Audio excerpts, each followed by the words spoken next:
Chaque enfant que nous aidons, c'est une trajectoire de vie que nous changeons.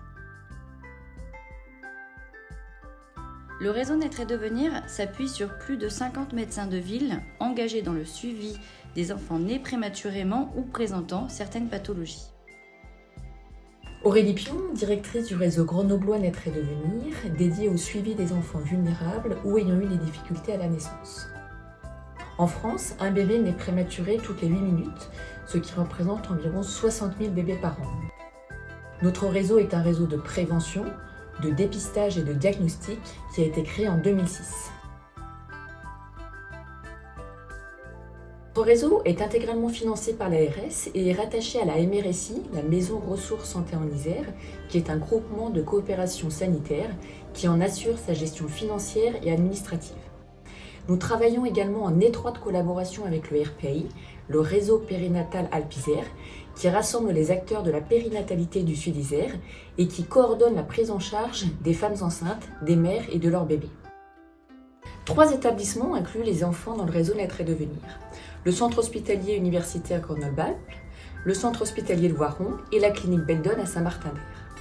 Notre objectif est de proposer un double regard ville-hôpital pour permettre de dépister au plus tôt d'éventuelles difficultés dans le développement de l'enfant et de mettre en place le plus précocement possible les prises en charge nécessaires. Le réseau est présenté aux parents lorsque le bébé est encore hospitalisé en néonatologie, puis à la sortie, nous procédons à l'inclusion de l'enfant dans le réseau. Le suivi proposé permet d'accompagner les familles dès la sortie de néonatologie jusqu'aux 7 ans de l'enfant. L'objectif pour les médecins du réseau Naître et Devenir est d'abord de vérifier une normalité dans le neurodéveloppement des enfants nés prématurément. Et même chez les enfants nés le plus prématurément, on constate que finalement la moitié d'entre eux sont considérés comme normaux à l'âge de 7 ans.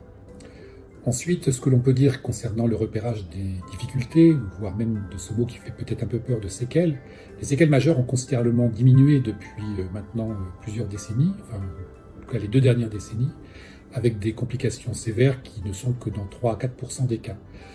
Ensuite, il y a la problématique de ce qu'on appelle les troubles du neurodéveloppement qui sont de mieux en mieux connus, de mieux en mieux repérés d'ailleurs chez tous les enfants.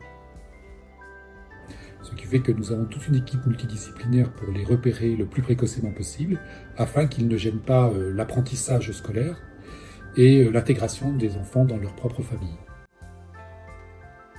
Docteur Jallier, je suis pédiatre sur Grenoble et je suis président du réseau Naître et Devenir. Ce réseau qui a pour objectif d'assurer le suivi d'enfants vulnérables. Le but des consultations, c'est en ville, c'est en premier lieu en général de rassurer les parents et de leur montrer que le développement de leur enfant correspond bien à ce qui est attendu. Chloé Piard, je suis pédiatre dans le service de médecine et réanimation néonatale au CHU de Grenoble depuis 2012. Je travaille à la fois dans le service et on effectue les consultations dans le cadre du réseau Naître et Devenir. Et donc on suit les enfants jusqu'à leurs 7 ans. Ce que j'apprécie énormément dans ce suivi, c'est le lien qu'on crée avec toutes ces familles. Très souvent, c'est des familles qu'on a déjà vues pendant la période anténatale, lorsque les mamans sont hospitalisées en grossesse à haut risque.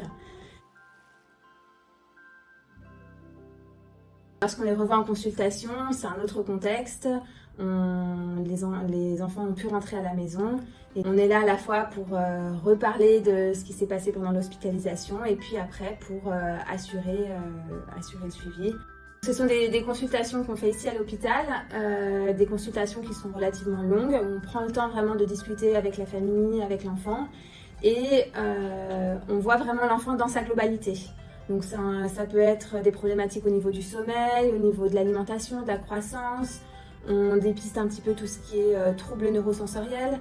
Et donc, on a vraiment un regard un peu général sur l'enfant. Je suis Grégory. Et Manon, nous sommes psychologues au réseau Naître et Devenir. Nous recevons votre enfant à 2 âges clés, 6 mois et 2 ans. Mais nous sommes également disponibles pour vous recevoir avec ou sans votre enfant à tout moment jusqu'à ses 7 ans pour répondre aux questions que vous posez au sujet de votre enfant ou au sujet de votre parentalité.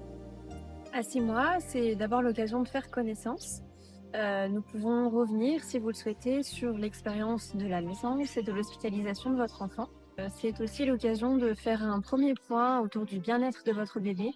Donc, nous observons son développement psychomoteur, ses rythmes, l'alimentation, le sommeil, le développement aussi de ses interactions. À 2 ans, nous échangeons au sujet de la vie quotidienne de votre enfant.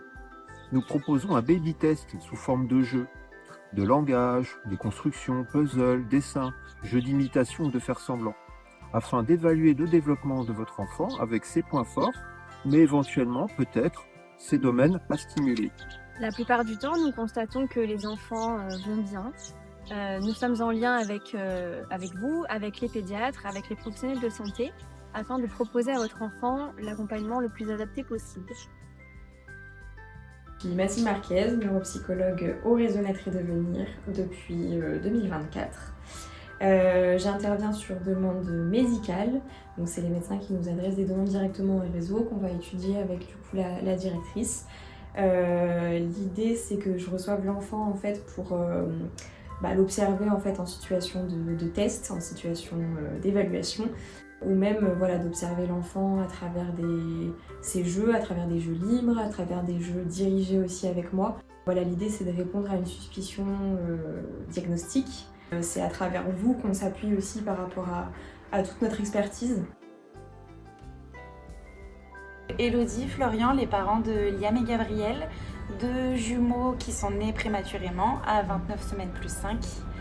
Donc on a eu le parcours de tous les parents qui ont des enfants prématurés, réanimation, après néonatologie.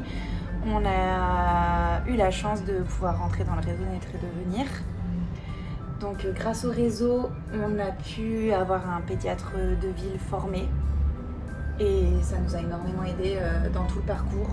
Tous les ans, on a une visite réseau qui se passe une fois chez le pédiatre de ville, une fois à l'hôpital par des professionnels de l'hôpital. Et moi j'ai trouvé ça super, hyper rassurant. Donc nos enfants ils sont suivis de A à Z. Et la communication entre le pédiatre de ville et les pédiatres et les professionnels de l'hôpital était aussi super importante pour suivre les enfants. En plus des jumeaux qui n'ont pas forcément les mêmes difficultés ou les mêmes problématiques. Et donc ça a été super rassurant pour nous d'avoir ce suivi tout au long de leur développement.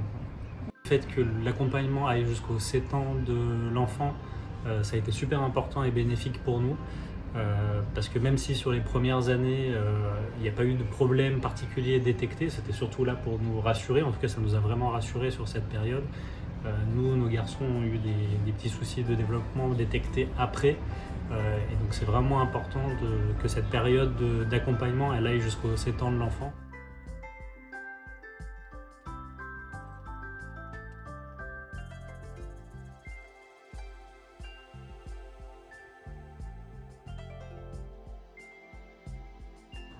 Nous travaillons pour que les familles ne se sentent jamais seules face aux questions ou aux inquiétudes liées à la prématurité. Chaque enfant est unique et notre objectif est de garantir un suivi adapté à ses besoins en facilitant la coordination entre tous les professionnels impliqués dans le suivi. En travaillant en réseau, nous croisons nos expertises pour construire un accompagnement global adapté à chaque situation. Le réseau agit ainsi comme un véritable trait d'union entre les professionnels et les familles, au service de la santé et du développement de l'enfant.